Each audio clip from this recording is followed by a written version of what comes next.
fun in it. It was a fun game. It just And we wasn't are worth the live. price. Hi. Hi, what game are we talking about? Saints Row. Saints Row. Yeah. Oh, gotcha. That's a fun game. And Hi, we'll never get guys. another one. Nope, never ever. It's been this long. Yeah, it's never gonna happen. Well, I Well, mean, the hi. studio just closed down, so. Oh, that too. Okay, yeah, even more so. Yeah, that'll seal the deal. But you know what is coming back? Behold lore. I mean, As technically, we are back. I mean, we are, yes. Welcome back, everyone. I am Zoro from E3, your host. I am here with our lore masters, Rhojinquest and HB Fox.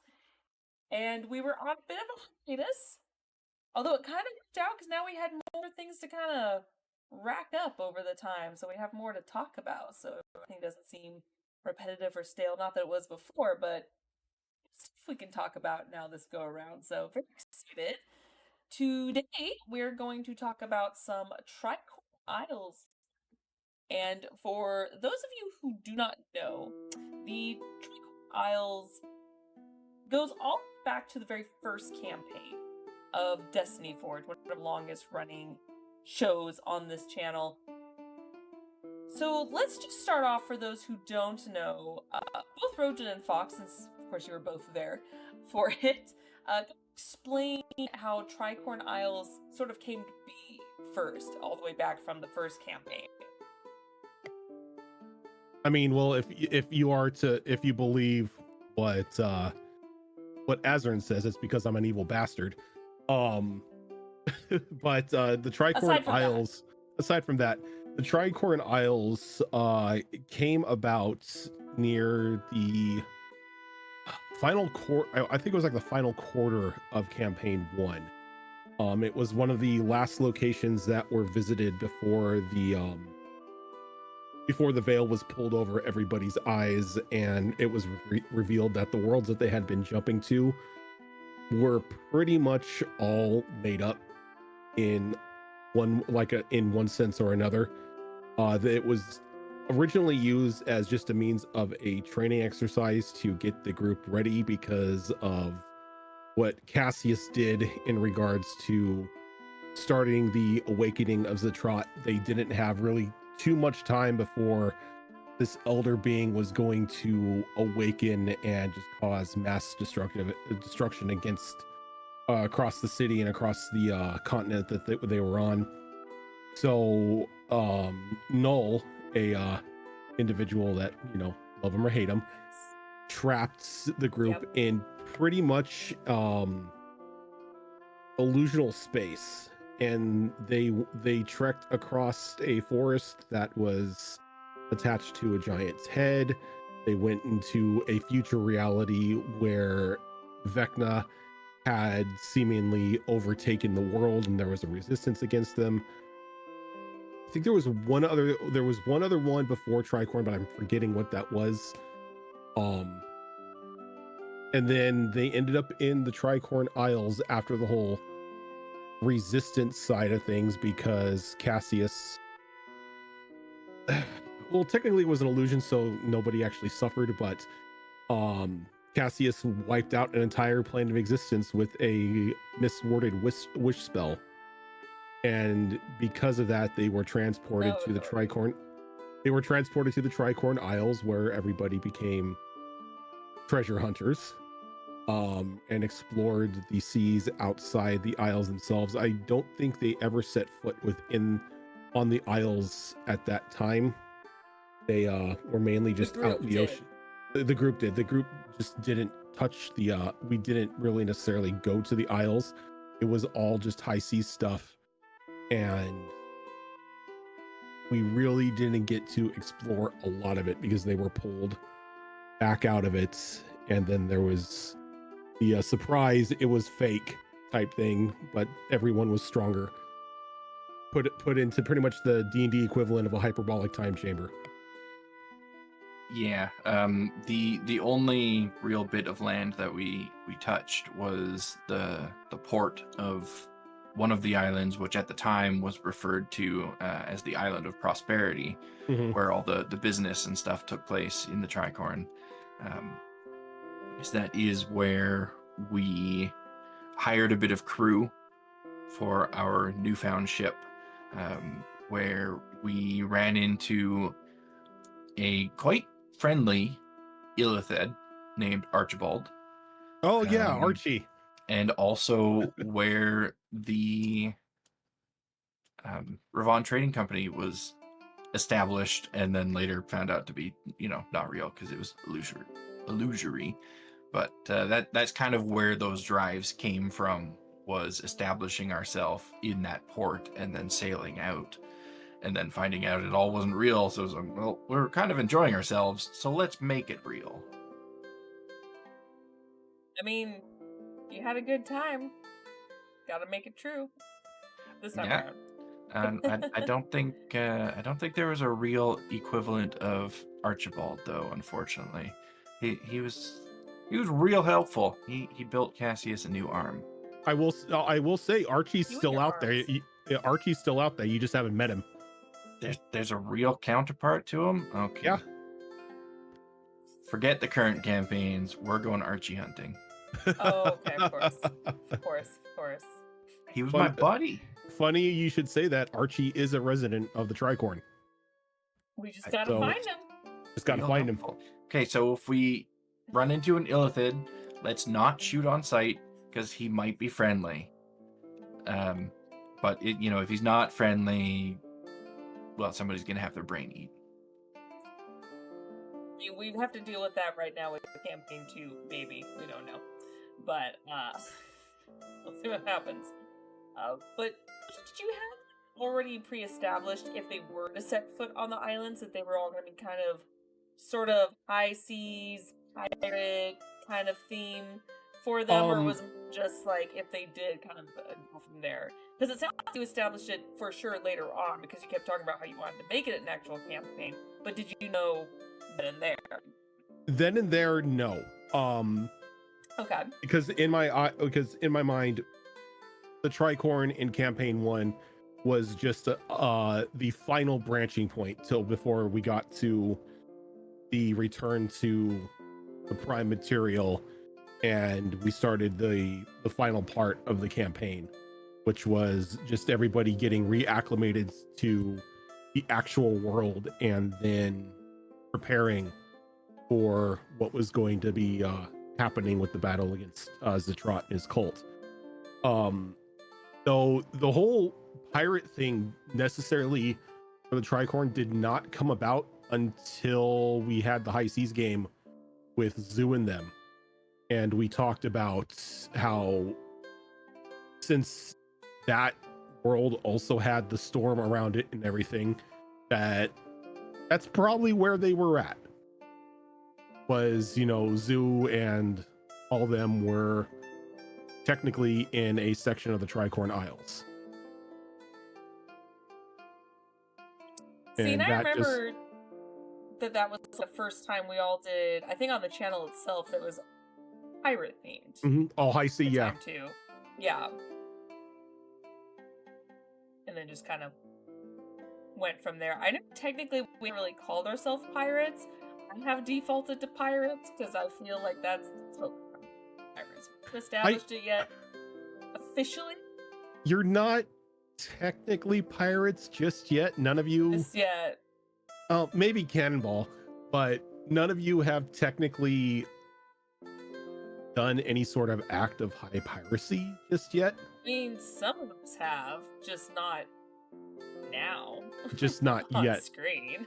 There may be some of you who've done piracy in your backgrounds and everything, but then you have Earl, who is a rich kid who's actually worked for an established company on the seas, and then you've got Muir and Shara, who are just like dock workers and not necessarily anybody who goes out and does a bunch of pirating. Hello, Evie. I mean, they're gonna be pirates. One way or another, they're gonna be converted. Offer me enough money and I'll do whatever you want.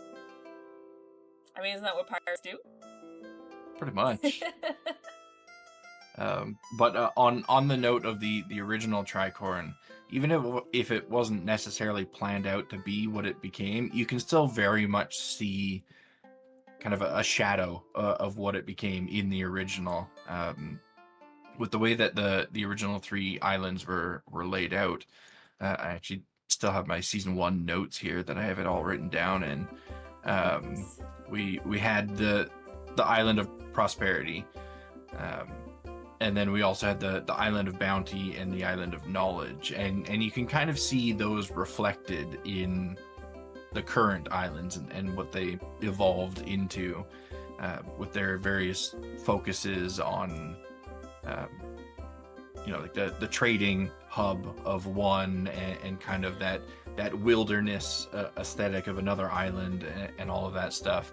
And even in the current version of the Tricorns, we have that area in the kind of northeast of the map that is home to like hags and all of that I think you can see a reflection of in the original Tricorn, because that was where at the time what we called the Ghoul Nation was, a little hub of kind of undead and other nasty things, but were ruled by like a proper system. It wasn't just like a free-for-all area. So you can kind of see the way those things translated into the real Tricorn. And it's for someone like me that lived through the illusory version, it's really interesting to see what the real world version is like and see those similarities between them. Now, we know that us as the players, we were given a little tidbit of what all the islands are, but Rhojin, so everyone else can gotta get a piece, obviously reveals much to do with like, what is significant about each of these islands as far as what show a quick picture. I was gonna say, let me bring up my map here. Yeah. So I'm not going to have this up the whole time, obviously, because I don't have a designated spot, so our faces aren't blocked. But just so everyone can at least see, and those of you who can't see it, there are 3 large islands, kind of in a circle, and all 3 of them, there's basically just 3 massive islands. Of course, a little bit of some smaller islands just right off of it, and then the very far corner is the Crone's Cauldron, which we will further discuss in the segment on what that is. I can't wait for you to visit that. So you can survive out there. That the Crone's I am so happy that Tiltbot made Cannonball the way they are, because it gave me a reason to use that. Yeah. Because like the Ghoul Nation, as Fox mentioned, actually made an appearance in campaign 2. I took them from the Tricorn, the fake Tricorn, and I put them into campaign 2, where they were looking for to establish their own nation anywhere, and that's why they made the deal with the fake queen, and how they pretty much took over I'm not really going to call it the Underdark, because the Underdark doesn't technically exist, but they took over. No, I don't like the. I will say I like the Caverner system and structure of the Underdark. I think that is absolutely amazing. Not to mention because the Myconids are down there. I would love to play a Myconid character. I'm getting off track here, but when Tiltbot was giving me Cannonball's background, it gave me a new reason to technically retrofit what was over there. And so we got the Crone's Cauldron, which is where, if you have seen the Pirates of the Caribbean movies, that just collective of ships and everything where the pirate captains met. Oh yeah. That's kind of like what this is, but instead of just it being ships and everything, it's just this. It's surrounded by almost a full circle of rocky outcropping, And it's a huge pain in the ass and a massive danger to even try to get through. But the waters and everything around there have been enchanted by just the corrupted fey energies of all the hags that call the cauldron home. Each hag captain has their own ship, and that ship is usually crewed by people who owe them debts, thinking like Davy Jones and like that. But some of the bigger ones have actually gotten together and they've made coven ships, which are just these massive magically fueled dreadnoughts that house like anywhere from 3 to 7 hags at one point in one time. Though they tend to keep near the outside of the Tricorn itself, kind of just patrolling the outer rim near the storm's edge. Every once in a while going in a little bit more, but it's very rare to see a land-based hag anywhere on the Tricorn, just because they are known. People know not to go out that far unless you're willing to deal with them. So if they set foot on land, they're kind of kill on sight. Plus they have to get in close enough, to trick people into making deals or something. Oh yeah, of course. Of course. But with the 3 islands, yeah, when bringing it into the World Prime, I decided to go with more of each island still having that having a purpose, as like Tamir is the hub of commerce and business, with Tidelight being the prime capital city of the Tricorn Isles itself. This is the central business hub for pretty much all commerce in the Tricorn. In Tidelight, where you started off, if anybody who is anybody, if you are a successful business or you're looking to become a successful business, you have some sort of base of operations in Tidelight. That way you are in good with the Commerce Authority. You can make deals with other business corporations there, and it's a lot of commerce and political wheeling and dealing inside itself. And it does have a bit of a active underworld, as information brokers and everything are like a huge must. You kind of met one of them with Rory being a part of the Silver Tongue, which is an information network. Yes. But there are other networks and whatnot that sort of operate out of Tidelight. So both the legal and illegal, it's basically the legal and illegal capital of commerce in all of the Tricorns.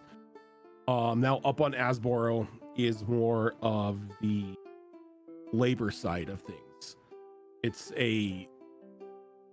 for the most part, it's an inhospitable volcanic island, though it is rich in ores and precious gemstones. And it's the only source of things like iron for the Tricorn. So much like Tidelight, this is where you are going to find a lot of the mining conglomerates and businesses and all of their clans. There are only a few points in not Echo Bay, but Asboro that are actually safe enough for the populace to live, and that it's usually just on that eastern coast where Echo Bay is located at.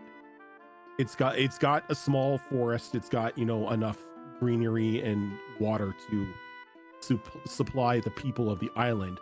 But once you get past that, it's nothing but mountain. It's just mountain region after mountain region. It's just unless you're one of like the dwarven clans that live inside the mountain regions or work the volcano, you're not really going to see much life.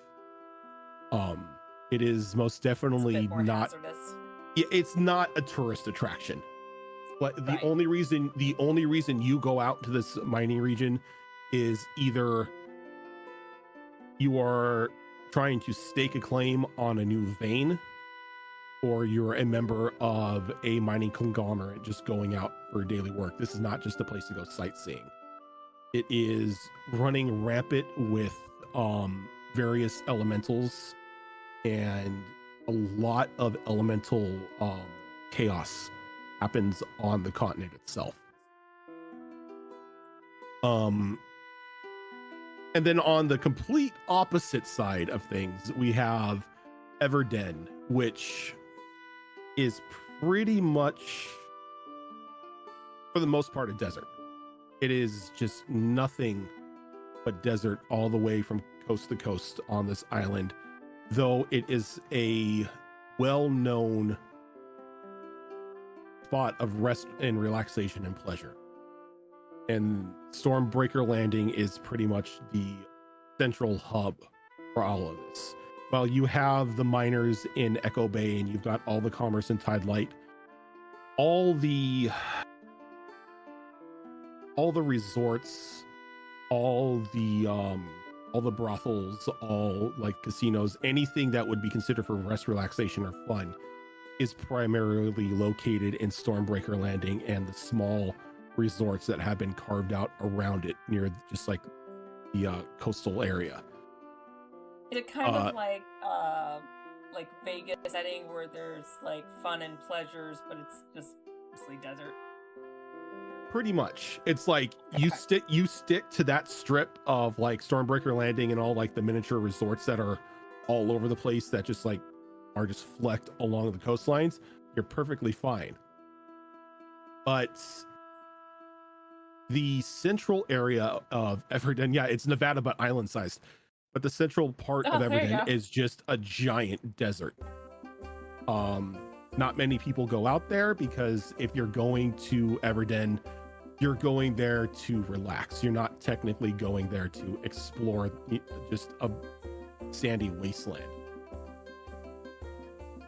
So, not to say that, people shouldn't explore. Hidden treasures, obviously. And other things. And other things. Yeah. And other things. But yeah, so there is an ever-growing history to these three islands. And I will say that these aren't the only islands in the Tricorn. These are just the biggest. I've kind of left the other islands off the map at the moment because, what's a high sea game if there's no exploration to be had? Yeah, and that's something that I'm really excited about because it's something that you mentioned to me when you first gave me the mock-up for the map, was that there's more to it.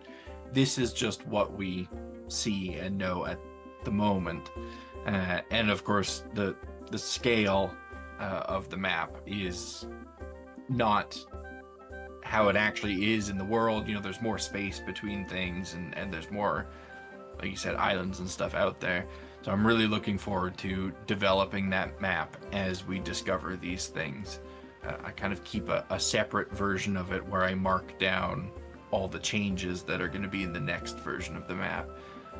And I look forward as well to doing the close-ups of the locations as well, so we get more detail on what is actually present on these islands. I'm looking forward to. I know we're land-based right now, but I mean, we've got a to-do list. We're getting there. We'll see what happens. You most definitely do have a to-do list. And that shit list is already growing. Exactly. Oh god, Ash's shit list 2.0, Jenka's shit list as captain. It's like, oh god, we gotta do all this crap. Pretty much. But so with these three main islands, and of course everything else we haven't discovered quite yet, and again we got little tidbits here and there. I know we introduced the Hakarl. Are there any other sort of seafaring type races that you have made up for this game that we haven't met yet. Four of them. There are 4 new races that I will be introducing in this campaign. HB Fox's next character, I'm sure. He has a pattern. If there's a beast race, I'm gonna play him. I have to effing draw it. Oh. Then it just all depends on if and when you find them. That's fair. That is fair. you excited for the race. She'll be very good. So, yeah. So with let me go ahead and bring up the map again just to kind of show everyone. So yeah. So as you can see, there are some smaller islands that, of course, kind of break off from it, but there's much more to be discovered. That's who knows? Maybe they weren't recorded because they died. We did discover them died, or I'm just not giving you a so world. tiny to give in. I'm just not giving your characters a fully functional world map. That's fair. That's fair, and I'm okay with that. And I'll say right now, you'll never be able to buy one. That's fair. That's fair. Now, Because- with the... Sorry, go ahead. What was that? I was gonna say, because what's the point of adventure if you know where everything is at? Exactly. Exactly. That's the whole point of the discovery. Yeah, the islands are shaped like corn. That's actually quite disappointing. Nor are they shaped like hats. But it's kind of trying to... Anyway. And counting the cauldron, there's 4 of them, not 3. Yeah, It's a pretty much. square. It's just lots of lies. And just kind of explain a little bit too with the inspiration of. I would assume this is probably adding on a little bit of how it was quote unquote illusionary at the time in campaign 1 for Destiny Forge, but we technically, except for the Rhojinquest company, cannot even leave the area. I don't think it's necessarily that we can't. I think it's just it's so incredibly dangerous that, to our knowledge, no one survived or maybe attempted it. It's hard to say, but what was your inspiration for just keeping this completely cut off from the rest of the world? It was partially due again to like the high sea campaign that we had done previously, where there was just like this mist that was surrounding the areas where people could not, get through. And when we were creating the world map for campaign 2, there was a section in the upper right hand corner of the map with the Lost Ocean, and we came up with a bit of a story that there was like some sort of storm that was constantly going through the Lost Ocean, and it was dangerous for anybody to try to get through it, because like nobody would come back. And so I took that and decided, you know what, let's just make this a horror thing, and just made this ever-present you're just like in a consistent eye of the storm type situation, to where the storm is brewing all around the Tricorn, but life inside has been able to survive for some reason. In regards to, can people get through? You don't know, because anybody who has attempted has never come back. So it's always this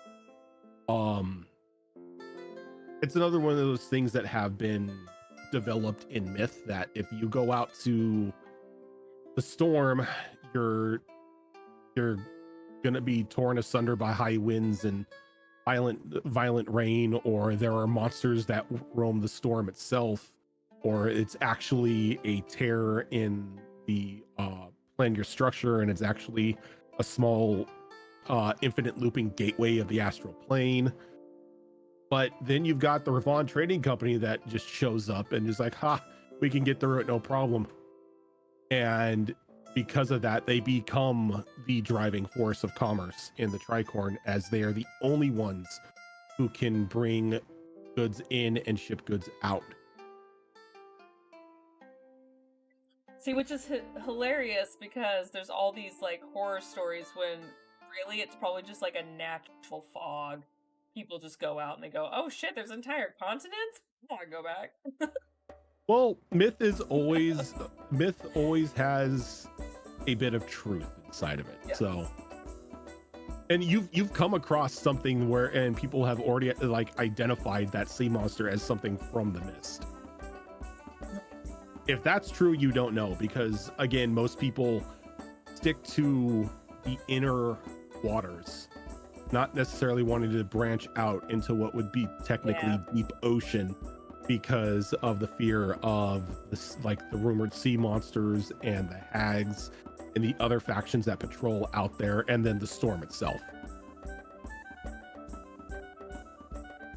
Now, and from what I think you said this on screen too, is that from what has been in fact recorded, is that the further away you are from the islands, the more dangerous creatures are, and that has been a known fact, I believe, established in this. Yeah, and that's the reason why they're like, well, if you go even further, you're just dead. there is a point. There is like a plot point on the like on most ships' maps that is pretty much a do not cross this line for any reason, like that no man's land marker. It's like, if you cross this line and you are not some like high-end dreadnought, you are not a part of the Rhojinquest trading company, you're not a hag or anything like that, you will die. These are facts. Now, with that being said, again, for people who do not know, unfortunately we have no records of the first campaign, which is unfortunate. We actually might, but it might be the last like 4 we have episode episodes. 1. We have episode 1. Oh, that's what it was. So I'm like, I know we have like a episode, if not a couple.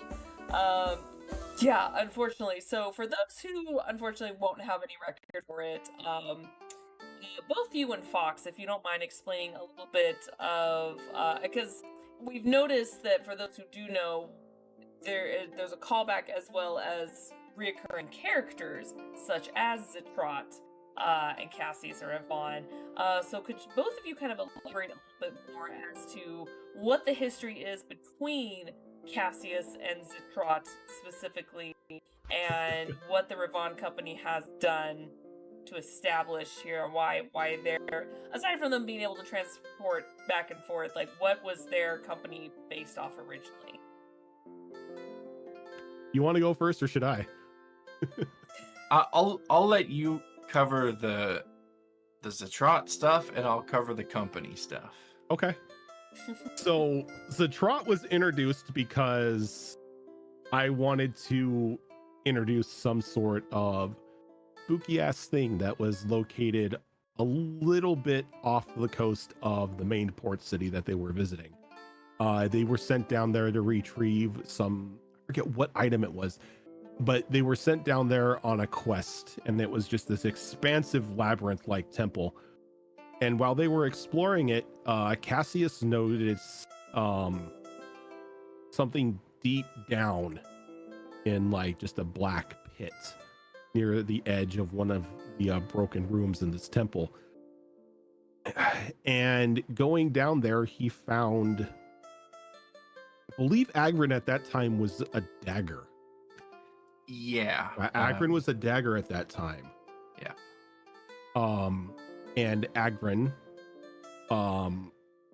began to speak to Cassius and started promising Cassius power and influence and everything that Cassius wanted.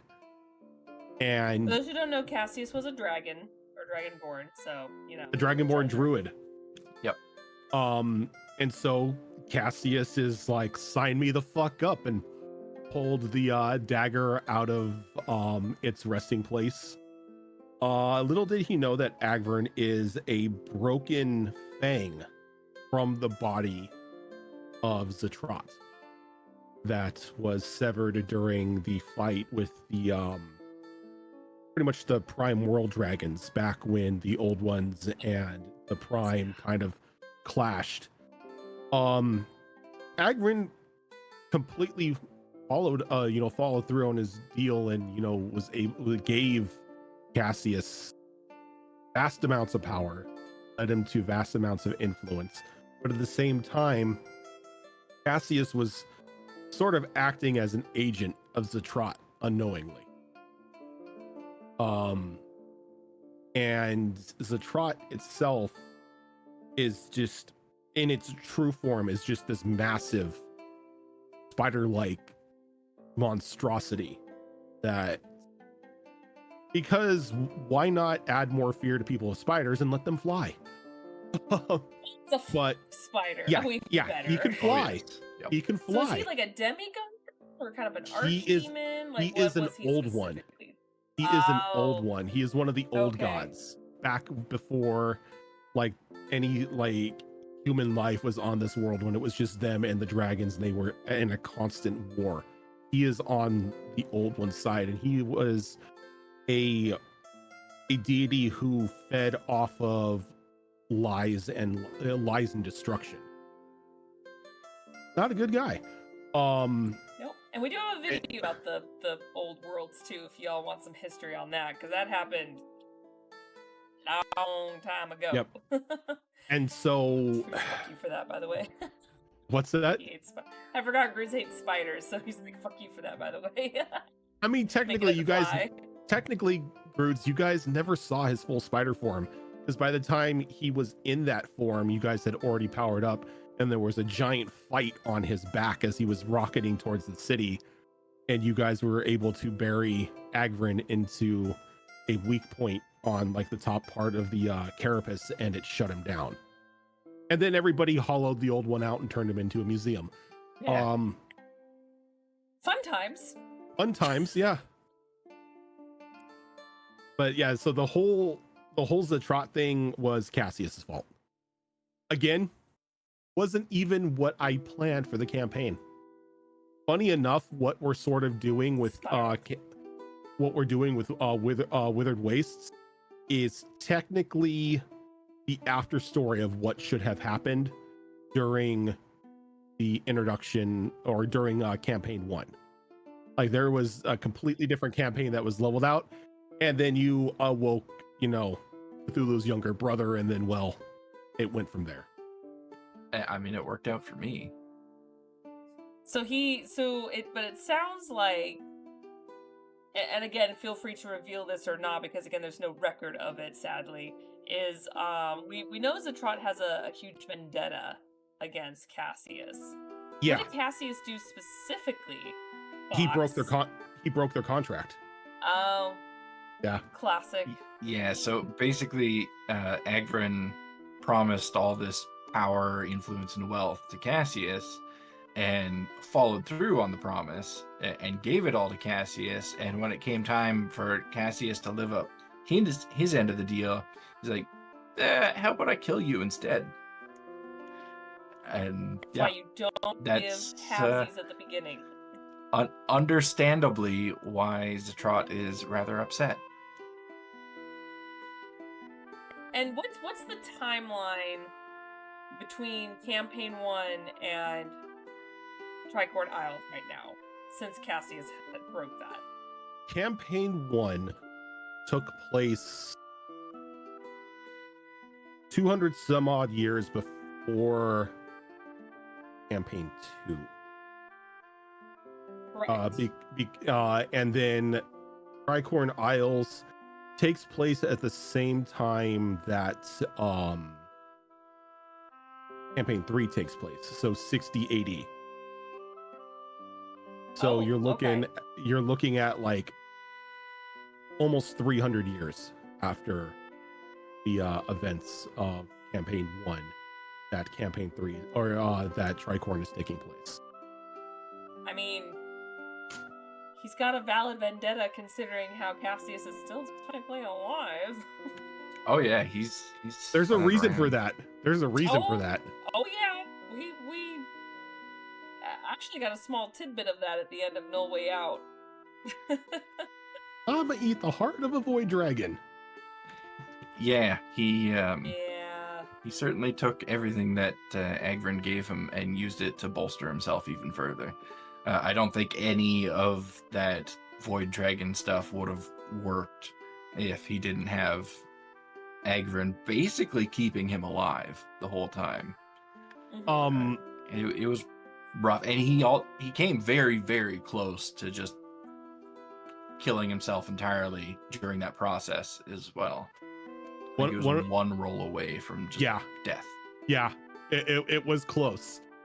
There was because I do have like a little homebrew rules of ascension for characters who try to get to the god route, and one of them is to consume the essence of a cosmic being, and an elder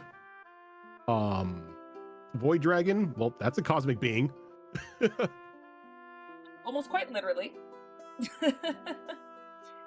Yeah, that'll do it.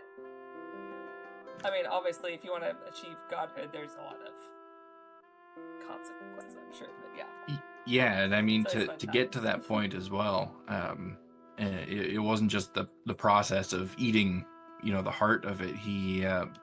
The ingredients that were included in that preparation of the heart and the whole process of that as well was something that was given to him by another character that we've seen crop up. I think it was in season 3, Nick Niven, the like overlord of the hags. Yep, the Fey goddess of magic. Yeah. So Cassius, being bolstered by the power of an old one, took parts of a cosmic being and used the power of the Fey queen of the hags in order to do this to himself. So it was a lot of like super powered beings all coming together to make this happen. Lucky you. Yeah, and I think he betrayed every single one of them. At some in one point, in one way or another, yes, he screwed everyone over, like a true deity should. Exactly. Very true. Now with Cassius kind of making his dream come true, I imagine that, I don't know if this was an epilogue, maybe just established later down the road, but you were in fact able to find an actual physical form of Tricorn Isles, correct, for Cassius? Yeah, this was something that happened, I think, after the campaign itself came to a close. He really enjoyed what had occurred in the illusory Tricorn. One of his issues was that he didn't really have anything to fight for, but that illusory version of the Tricorn gave him that thing to fight for in the final battle. And he wanted to recapture that after finding out that it wasn't real. And in his search for finding that thing again, he came across the real Tricorn, and that spurred him then to remake the Rhojinquest Trading Company, which in the illusory Tricorn he had established purely as a way of dominating the area. Because how do you dominate a culture but to control its trade routes entirely? Very true.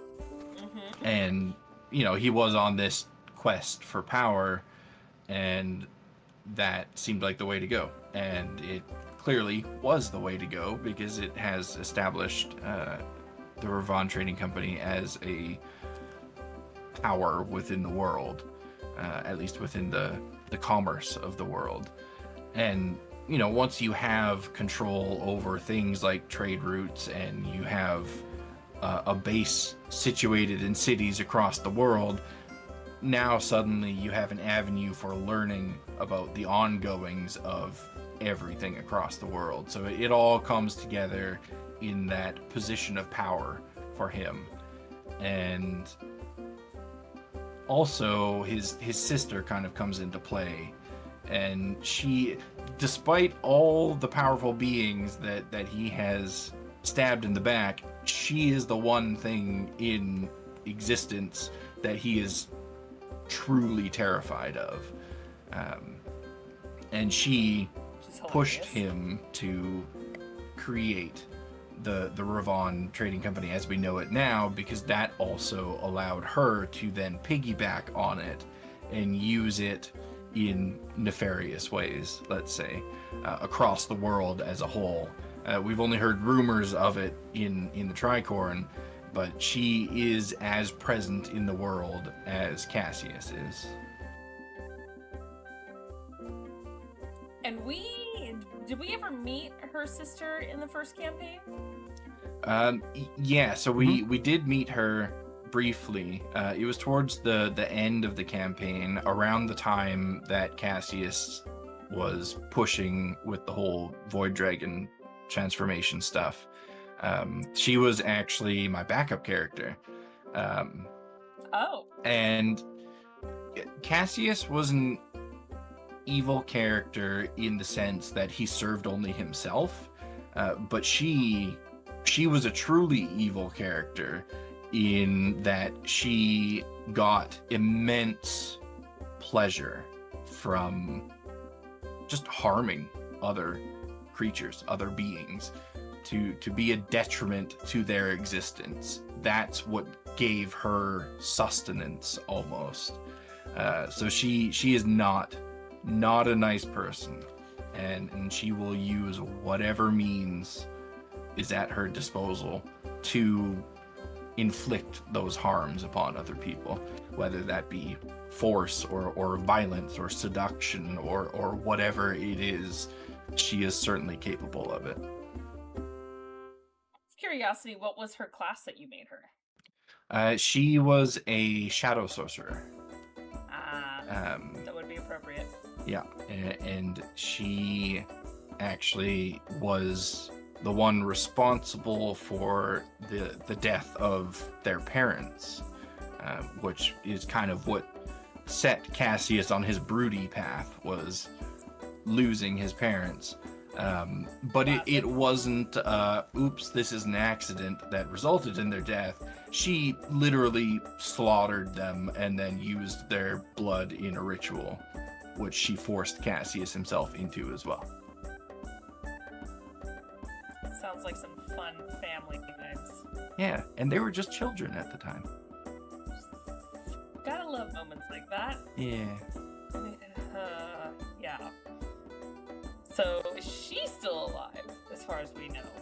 As far as we know, yes. Okay. I she's imagine, alive. Yeah. Oh no. I imagine her basically having someone like Cassius at her command. She's not going anywhere anytime soon. That's fair.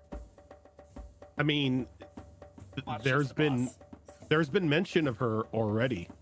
Yeah. The ones that the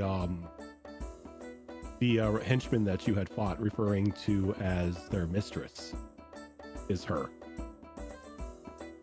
She would be. So yeah, she's still around. Yeah, and Lordy. what made her what I thought was a really fun character, just in general, was that she was incredibly charismatic. Like, she'll do these awful things to you, but she'll first get you into a position where you're willing to let her do them to you. Like, she will destroy your life, and she will make you watch it the whole time of your own free will. She sounds lovely. She is lovely. Oh gosh. She will ruin your life. She will cause you nothing but pain and suffering, yet you will love her for it. Exactly. Oh, masochist. Sadomasochist? Yeah, masochist. Yeah, no. Rude's over here drooling over her. You can fix her. Yeah, we'll see about that. It'll be very interesting if we do encounter her. She's the end of the campaign boss. Just watch. Oh no. Oh no. Do you have a boss already waiting? There is a collective. It just depends on what you do. That's fair. That is fair. Yep. I do like it. You always throw us multiple bosses. It's just a matter of like which one do we want to deal with? Which one's Yeah. the most? There is a multitude of crazy assholes out there. It Yeah. just depends on what you select and choose your own adventure of who you're gonna fight. That's fair. Yeah. So I mean, when you think about it, guys, we had that Ghoul King. We never faced him. He got away. That's because the Ghoul King isn't a bad guy. Ghoul King is an honorable person. I mean, this is true.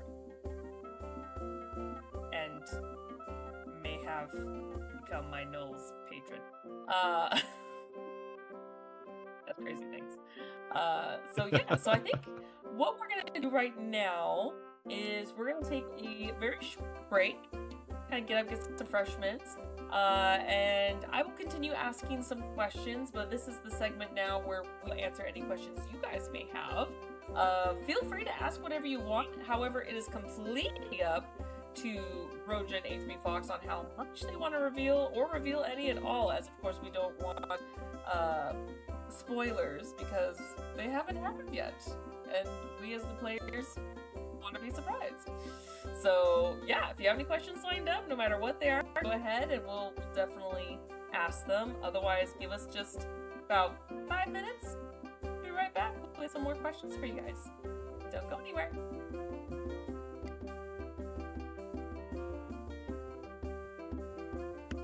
Grab a drink real quick. Yep. Same here.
Welcome back.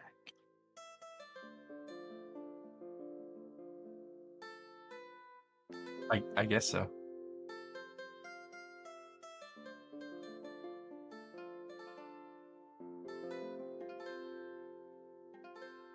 If you have any questions, you can feel free to ask them throughout this segment, as we do have one already from Tiltbot for Rhojin.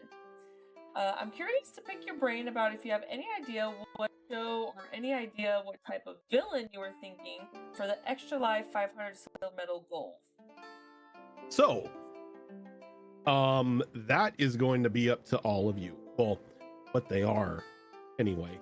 I will be putting out a sort of like what we did with when we created the Siren Succulents. I will be putting out various straw polls for everybody to vote on the type of creature it is, or creatures, who knows, and just like pretty much just getting the their bio start, just like their stats and everything set up, and then I'll start working on something. Maybe we'll do what we did the last time and make it a part of Behold Lore, where we create the villain on stream. Aside from that, don't know where they're going to show up. I think it's more fun if you don't know where they're going to be. Not gonna lie, same. It's just gonna always be there at the back of our minds. Like, oh god, which campaign? What is it? I mean, I won't lie that I've already made. I'm not made, but I've put more work into one of the old, haven't been introduced yet. Oh, okay. That's fair. But the old one will not be will not be the 500 silver medal thing. This will be something completely brand Completely new. new. Oh, okay. Well, there you go. Now, for the Tricorn Isles, I do have to ask, just because I'm getting this from it, and it's just me probably just being a fangirl or whatnot. Were you inspired at all by One Piece doing this? God damn it. Partially. Really? More in Go the on. fact of the different factions that are out and about.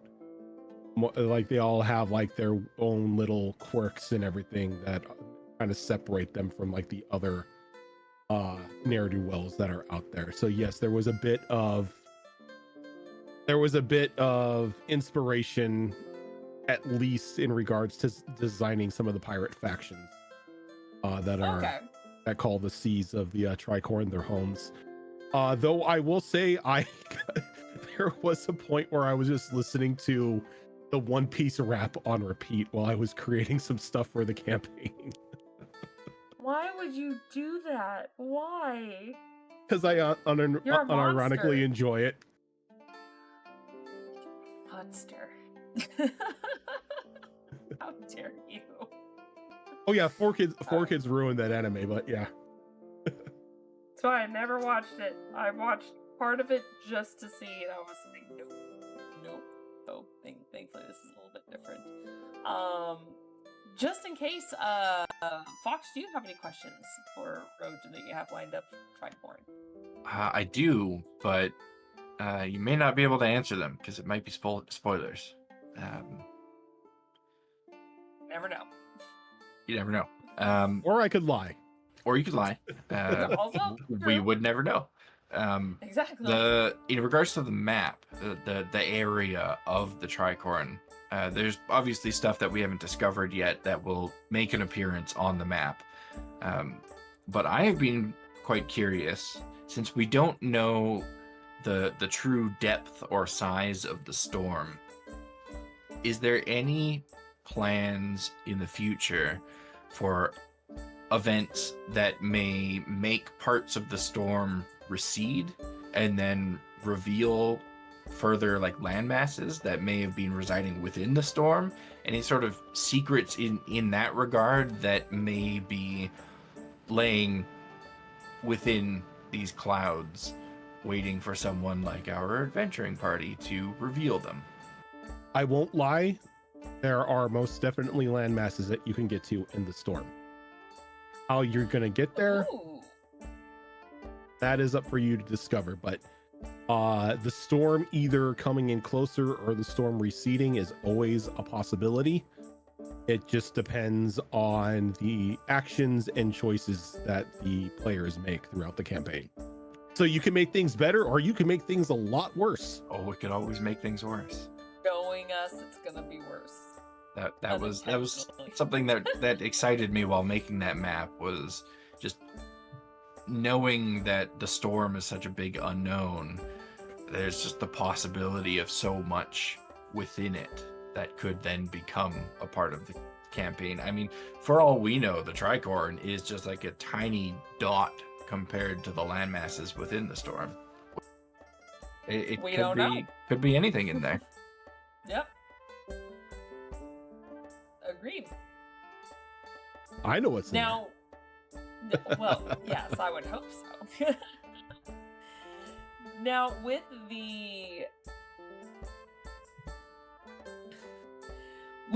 Zatrat kind of being revealed in this one, do you plan on having a lot more with him in this campaign, or was he more just kind of a callback to the Tricorn Isles from campaign?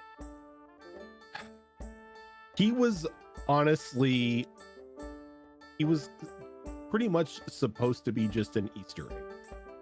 And then Cannibal's like, yeah, why not? Get in my chest. And so he became No.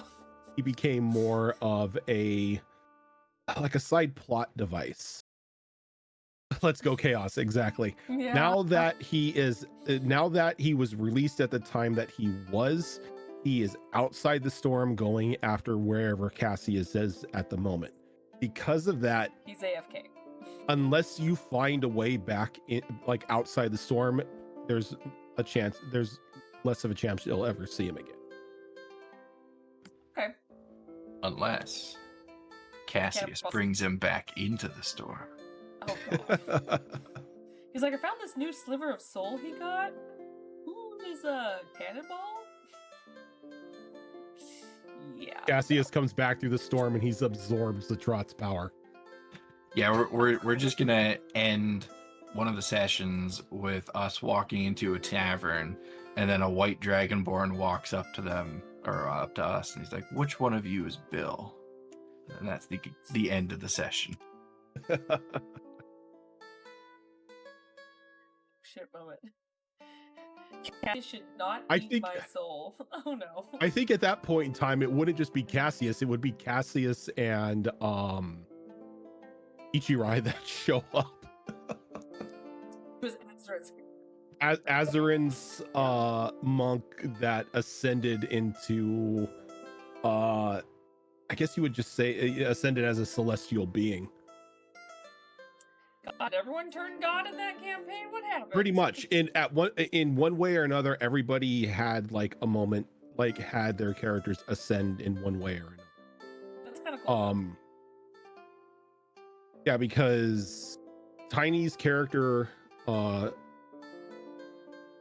jumped down or went back down to hell to master the Hellfire Pact that he did with Mephistopheles. Ooh.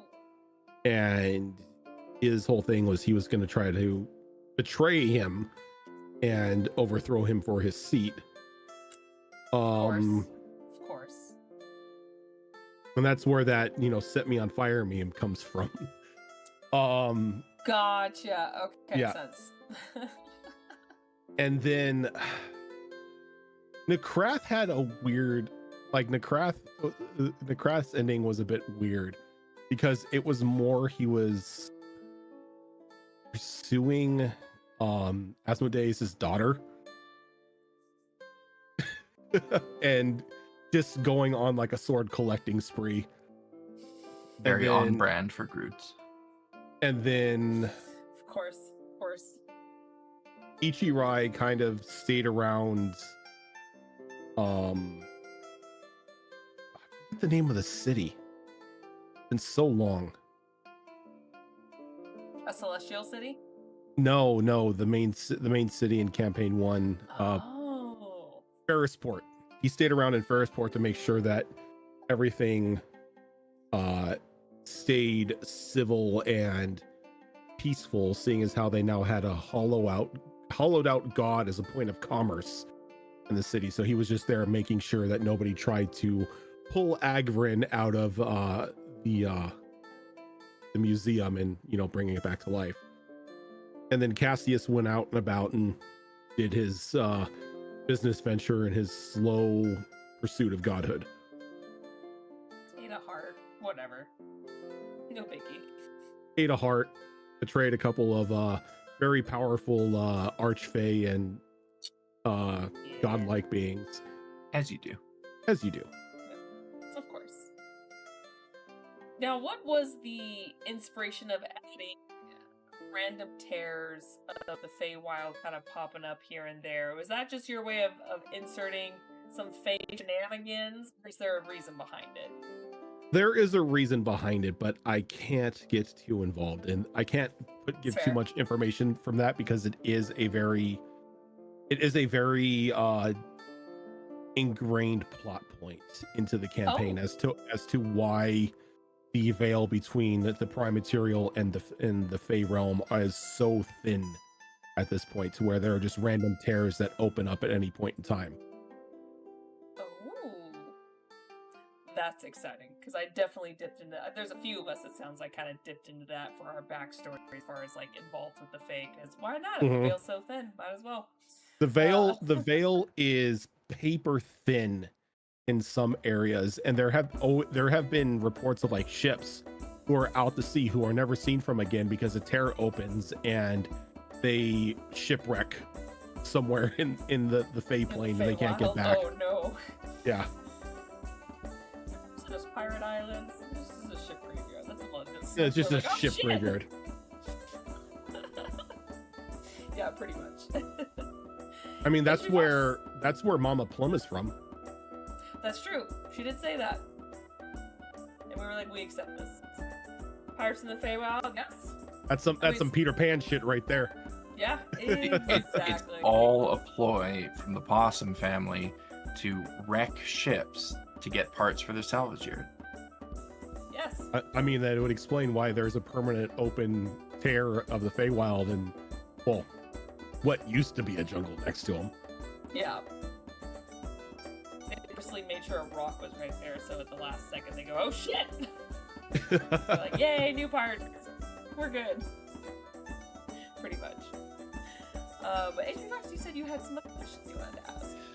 Yeah, I've got a fairly straightforward, fairly broad question. Why? Given that there's so much water in the area, is there any like deep sea parts to this adventure that you've got planned for us? Obviously not giving away any specifics, but any sort of, underwater adventure and exploration that may be taking place.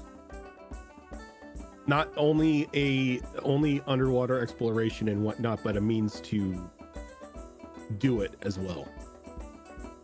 I was gonna say, because I think, can all... I know Cannonball says I can, but I don't know if his was Mirror on can't. it. One or two that can. Oh, Mirror. Yeah, Mir can't, but potions of water breathing spell. True. It's just we need something that lasts longer than 8 hours or have the ability to recast it, I guess would be the thing. Because, yeah, I think Mir's the only one, because we have a water genasi, we have the air genasi that doesn't even need to breathe, then we have a shark, a sea elf, Whatever the hell Cannonball is. Sea hag, maybe a hex. We don't know, but I'm guessing he's one with the sea. He can, do that. So it's the bunny. It's the bunny we need to help out. So we need to get it. Just make it easy. Just get him a ring of water breathing, and it's just there we go. Then we can. Do you know how much a ring of water breathing is going to be in an area like this? Everyone is gonna want that. That's why we just kill someone who has one. Easy peasy. Well, no. What we do is using the rituals that we've learned from this dragon almanac for attaching parts to other people. So we find a fish, we pull its gills out, and we use that ritual to stick them inside of Mir. Oh, it's gonna be so weird. It's gonna be so bad when you guys start doing the grafting. I'm just thinking of those moments from like Harry Potter, like the polyjuice, but it's for the bunny and getting the gills. It's or not pumps, the gillyweed.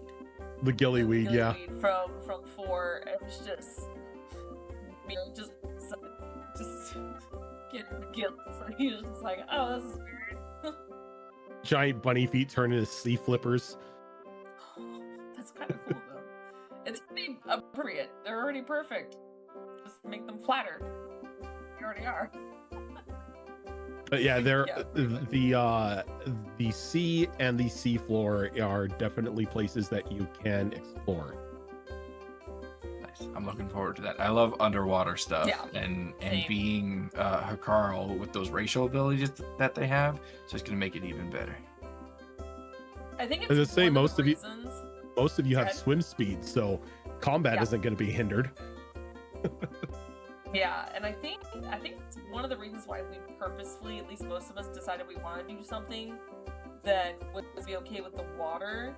It made sense when a large vast area is water. It's like, yeah, there'd be a lot of sea race here, water breathing races, I should say. But at the same time, it's definitely one of those moments of even just looking at how simple the map is right now.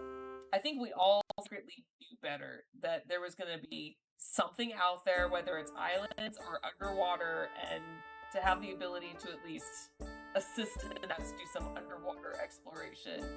It's like, I wouldn't have put it past you at all if that's what we were waiting for, and I'm so glad to hear that, because that's like what HB Fox was saying. I'm really looking forward to that, because I think the underwater exploration is going to be fun. And maybe reveal some things about us. I don't know. 'Cause we're all Maybe. underwater people. Kind of. Yeah, and Raven just says, "Oh, fuck me." Poor guy. I mean, Mir doesn't have to like even go underwater. He doesn't even need a ship. He just runs across it.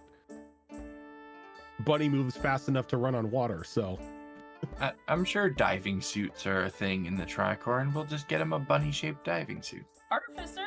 What's that? Yeah. Artificer? look, find See how Archie. He'll deep he probably goes. find Archie. He'll probably make one for you. Probably, yeah. He made a badass, like, brass clockwork arm for Cassius. He can make a diving suit. I'd say I love the ideas that you can come up with in a fantasy medieval kind of setting, and the Artificer just adds so many elements to that, and it's one of the reasons that inspired in Sonata 2 my elf having that voice box, which is technically a very modern thing, but wouldn't technically exist then.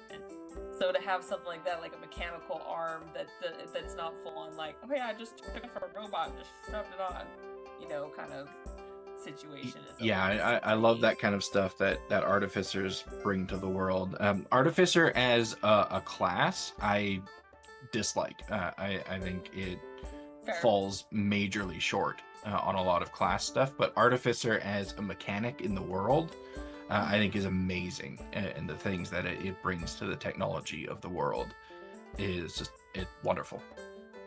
And if you don't believe us, watch Chimera Collective. It's a steampunk themed D&D, but it's not. Most of it is it's in your face. Oh, steampunk. Although the second one was because we were in an airship, and that was actually really cool. But yeah, the steampunk elements are really cool when it comes to artificers. I agree. Yeah, what elements they could add to the world outside of a class is really fascinating. That's like what I've tried to do with like D&D in general when I run my games. It's like, yeah, you've got fantasy, you've got magic and everything, but there's going to be science as well because, well, gnomes exist. Yeah. Goddamn gnomes. Pearl. Is Pearl a halfling or a gnome? No, she's a gnome. She's Gnome part water ganassi. Yeah. That's what it was. Gnome water Okay, I ganassi. couldn't remember if it was halfling or gnome. The only gnome to appear in the in any of my campaigns, recent campaigns, I should say. There has been one gnome and one halfling in my games from players. Who was a halfling? Gilly in Candy. Oh Yep. my god, I forgot about that. I was thinking campaign. Oh my god, that's hysterical. Yeah.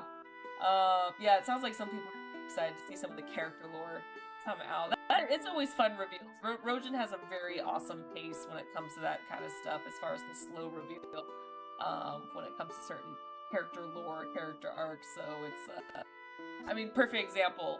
Look at Raven's character in Destiny Forge Campaign 2.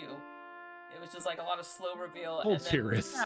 punch you in the face with lore, and you're like, oh shit, there's some crazy shit happening. So it's, Hope you don't need these fun. emotions. Yeah, it's always exciting. Still miss tears. That was Raven's fault. You do not hand me a blank slate and say "fuck me up, fam," because I'm gonna make sure that it's gonna hurt. Well, I think one of the things that made like his story so successful, and a lot of the other stories like it that we see throughout these campaigns, is that the triggers for those stories are placed in the world. They're not necessarily placed on your path. So you don't ever feel like you're forced into those stories, Right. which allows you to come across them and experience them in a very natural way, which makes a much stronger connection to the characters and the stories themselves. Mm-hmm. Yeah. And again, the pacing's always nice, and it's always interesting when they certain people will say that with their characters, like, because Raven did the same thing for me for Mass Effect. I was like, your backstory's like 2 sentences. He's like, yeah. I was like, anything else? He's like, nope. Okay. Yeah, when I was talking to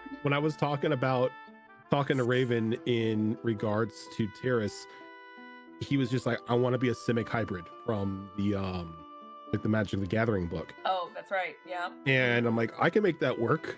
And we came up just with the idea that he was one of the technically early grafting experiments from Kamiroska. Yes. And Yes. that's why he had the snake head and everything like that. And it just snowballed from there to where his life was just pain. Well, and it was a concept too, because one of the things you choose in the beginning for that race is like, do you want to have, I think it's like, do you want to have gills? Do you want to spit acid and like something else? And he said, I want to spit acid. And it was just a clever twist to the whole like snakehead. Mm-hmm. Yep. Sure, let's do it. And I'm like, Cobra Man. So. That's cool. I like Cobra Man. Yeah, and see that's one of my favorite things is I like to be very fluid with character race ideas, character just like the characteristics of a player character. It's like, if you don't want to be generic, don't be generic. Like, I will find a way to work with you on something. Mm-hmm. That's the best part about being a DM too. It's just like, it's like, I don't want to say no.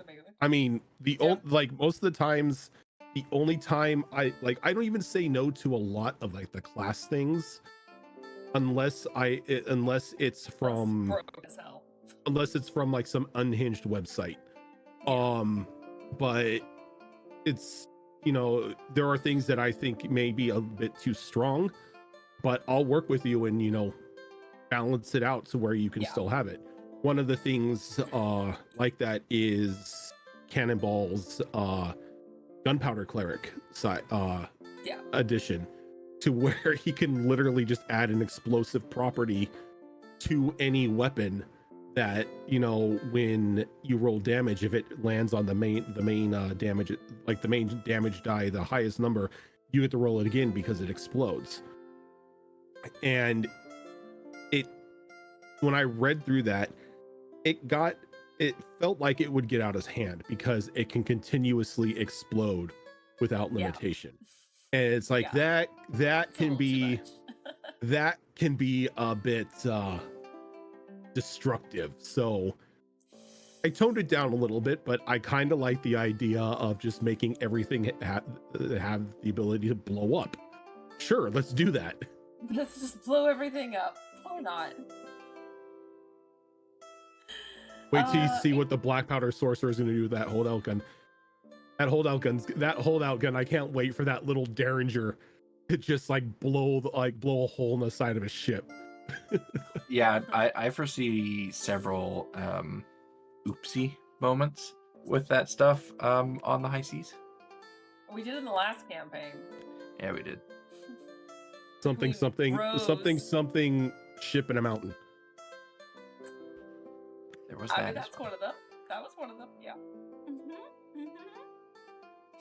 Oh goodness, good times. It's shenanigans will definitely unfold. It's just to see how well it works in the end with the chaos. I will say one thing. Okay. You may find a very familiar cult walking about one of the islands. Please tell me it's Zoo. The cult of Zoo is a thing. The cult of Zoo is a thing. So sad that we never finished that, but I'm glad that we're you know, rehashing it and making it into this so we can live our High Seas fantasy. Actually, that's one of my questions that I was going to ask you. Will Toka make an appearance? Maybe. Oh. I haven't hashed out at this point in time where Toka would be in his life. Okay. Because fair. Tortle aren't necessarily a very long-lived race. They technically, I think it is like they live about 60 years, and for like the last third of their lifespan, they go back to their home and they're there to pretty much mate and raise the next generation of Tortles. They're not a very long-lived race. So Right. with Zeus still around, or the cult anyway, not a lot of time I think would have passed during this. So maybe you'll run into him and other characters from the little one shot that we did.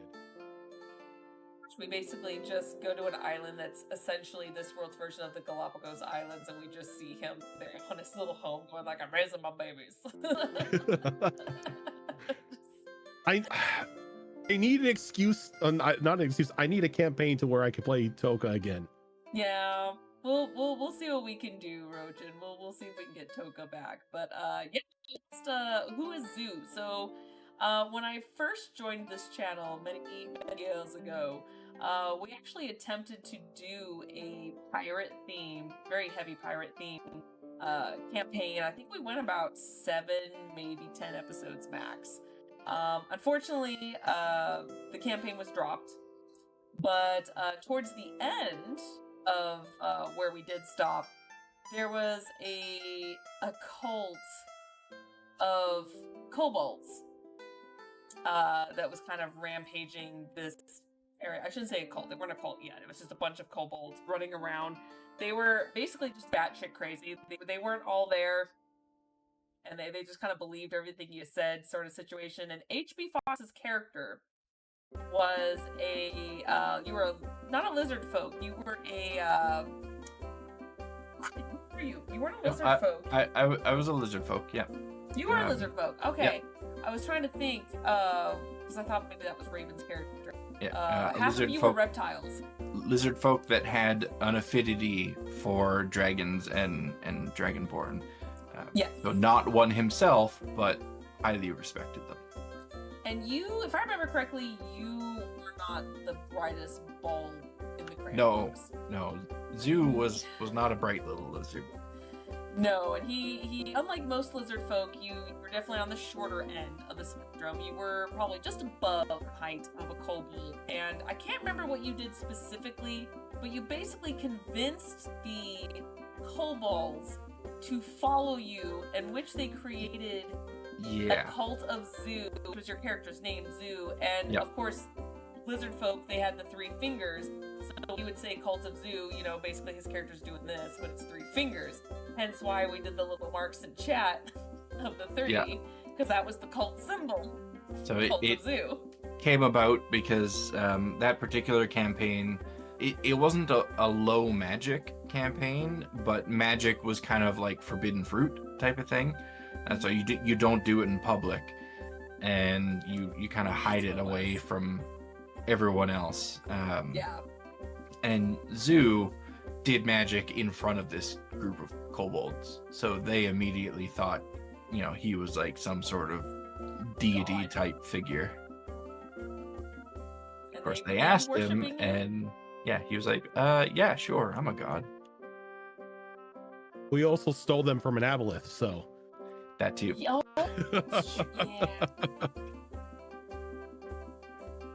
That's if somebody lost your arm or a leg. Your limbs can't. Arms. Poor Zoo. Yeah, he lost an arm. Shark attack?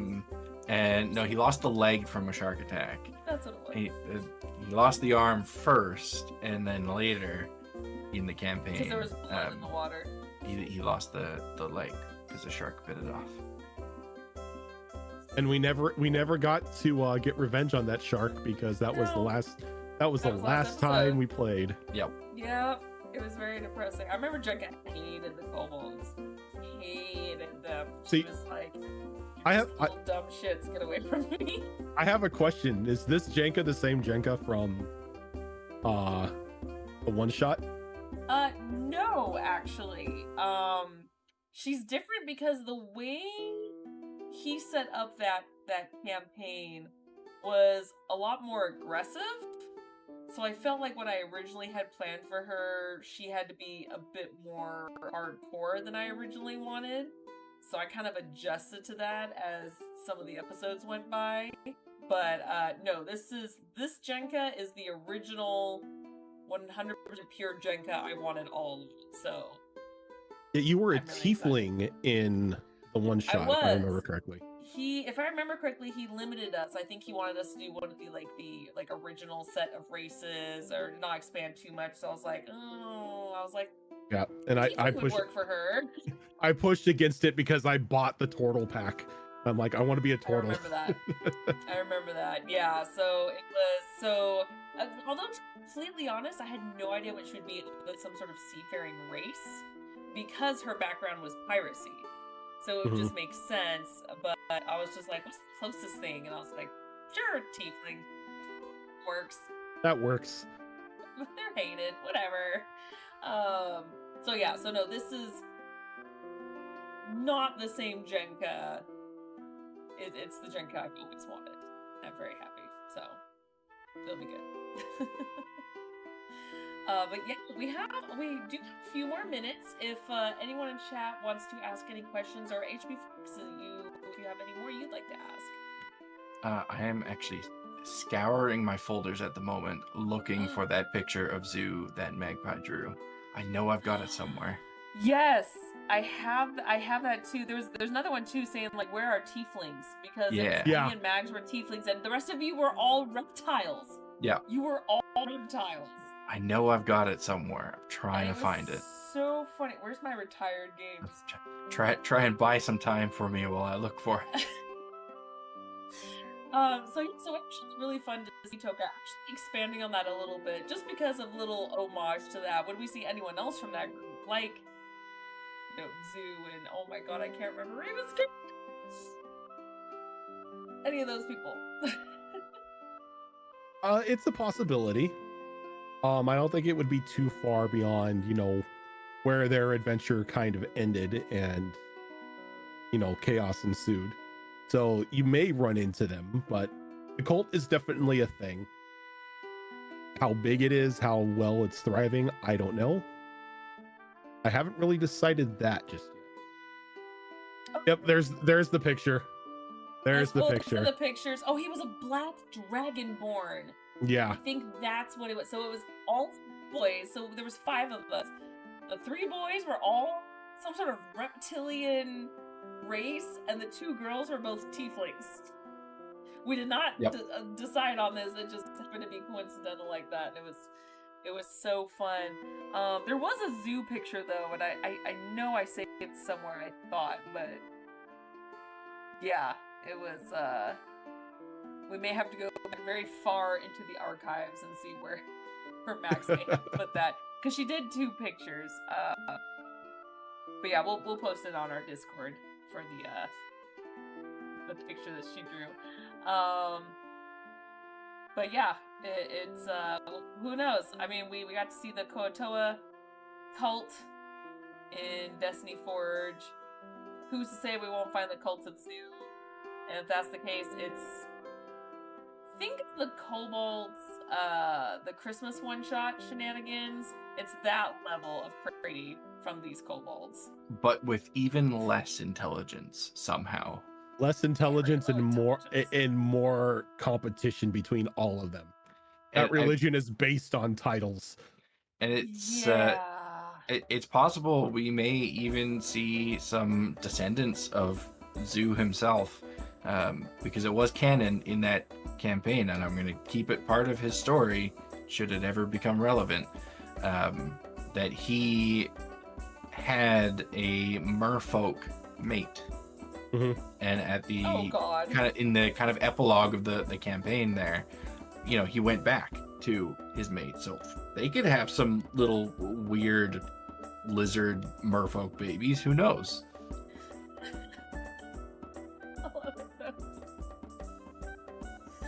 Oh gosh, it was so good. But yeah, we'll have to find the other picture, because I know she did a couple of them, but it was good times. As short as that was, unfortunately, it was a lot of good memories came from it. So, just our one-shots too. It was a lot of fun times. So, yeah.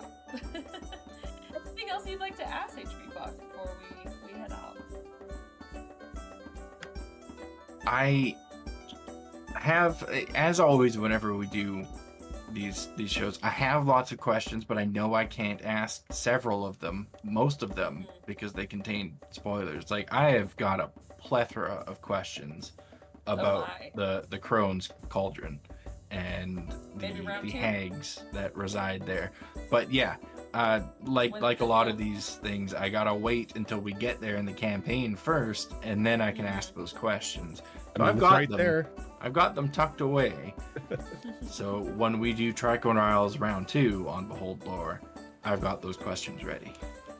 Yeah, I feel like we're definitely going to be going there at some point because, again, we don't know anything about Cannonball, but there's definitely something hinky about him and hags and curses and all that stuff. It's like, if we're not going there just specifically for his story arc, then we're doing something wrong because we need to go there. I mean, of course you're going to wind up there. Of course you're going to wind up there. It's me and hags. You think I'm not going to have you go there? I mean, hags are always a theme. It just depends on who it focuses on. So, you know. They're so versatile. They are. They are. And Ash still has all those tomes locked away in her library. All 8 or 10 of them. I'll have to look. However many there was. She collected like 10 hag tomes. Gaston is keeping an eye on it. Or 2 of them she stole. The rest I think were hags that they killed and she just looted off their body. I think 2 of them she actually full on stole. One was the sea hag. Mm-hmm. Just grabbed it on the way. So yeah, right. To continue, of course, there's going to be some shows we're going to repeat because then we have an update for you guys as more gets revealed. Just like how I know we've already done a story about Odag, which is the continent that Destiny Forge 3 takes place on. So once more gets revealed, as some has been already, we will go ahead and kind of elaborate on that. Plus, new people and old people to guest star as we have more questions to ask for their new characters, which is always fun. Which reminds me, when we do next month, when we get a little bit closer, we will reveal the topic as well as who the guest is. But since this was our first show back, it was kind of short notice. We didn't want anyone to feel pressured or kind of crunched for time. Plus with some a new kind of expand upon, it was kind of nice to just the time to just talk about that for a while. So yeah. So that's it for our show as we get back into this. So once again, we will be back the first Saturday of every month until we decide to maybe put it on break again until it racks up again. We don't know. All I can tell you right now is we've got a good extra year of this, at least for now, of lore stacked up. So and lots of people to interview at this point. So yeah. Once again, I am Zoro from E3 here with my lore masters Rhojinquest and HB Fox. You can find all of our shows that we stream on Twitch on our YouTube channel. You can always visit us on our socials of Twitter. I'm sorry, it's called X now. It'll always be Twitter. It's Twitter. It's always Twitter. It's Twitter. If SeaWorld became Oceanland, still call it SeaWorld. So Twitter.